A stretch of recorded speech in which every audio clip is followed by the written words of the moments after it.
मोदी जी जो भाषण दे रहे हैं वो भाषण देने से पहले सोचते नहीं है कि हम कर क्या रहे हैं। आप बताइए कि चोरी और सीनाजोरी इलेक्टोरल बॉन्ड काम देने के बदले लिए, ईडी की, इनकम टैक्स की, आईटी की रेड डाल करके पैसे लिए गए और उसके बाद में आज भ्रष्टाचार मिटाने की बातें कर रहे हैं। पहले तो कह रहे थे कि हम लोग काला धन ले आएंगे, काला धन लाए नहीं, काले धन को नोटबंदी के द्वारा सफेद बना लिया और वो घोटाला कर लिया।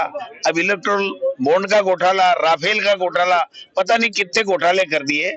लेकिन मोदी जी आज की तारीख में इस हिसाब से चल रहे हैं कि चोरी और सीनाजोरी, कि हम तो गड़बड़ करेंगे।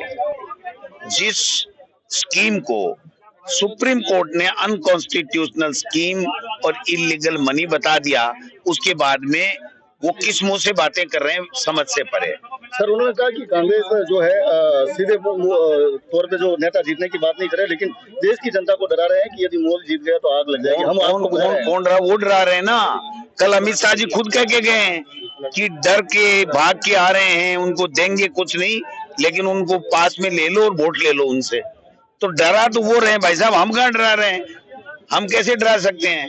सर, एक बात उन्होंने और कही है कि भ्रष्टाचारियों के पक्ष में जो है कांग्रेस रैली कर रही है। कैसे?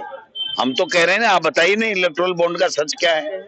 आपने आईटी, ईडी और इनकम टैक्स की जो छापे डालने के बाद में उनसे पैसे कैसे लिए, आप उसका खुलासा कर दीजिए। आज की तारीख तक बीजेपी की तरफ से कोई बयान नहीं आया, तो फिर क्या हुआ है। इसका मतलब यह है कि वो केवल परसेप्शन सेट कर रहे हैं, अपने भ्रष्टाचार को बचाने की बात कर रहे हैं। ये देश की जनता पूरा सच जान चुकी है। सर, उन्होंने कहा कि कांग्रेस जो है परिवार को राष्ट्र से ज्यादा बड़ा मानती है और भाजपा पूरे राष्ट्र को परिवार मानती है। क्या मानती है, वो तो बातें करते हैं। आरएसएस के लोग वो क्या है, बात बनाने में माहिर होते हैं ना। देश की एक कोई पुलिस वाला था, वो चोर को पकड़ के ले जा रहा था, उसके पिटाई भी कर रहा था। थोड़ी देर बाद में किसी ने कहा साहब ये तो बीजेपी का कार्यकर्ता है।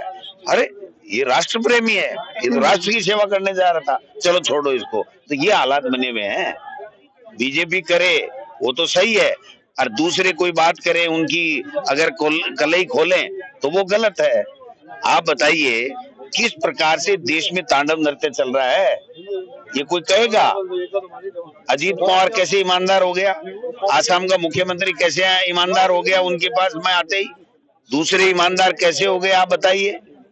ये सब चीज समझ में आ रही है दुनिया की। और अब 10 साल हो गए, इनका खाता पूरा हो गया, अब इंडिया अलायंस जीतेगा।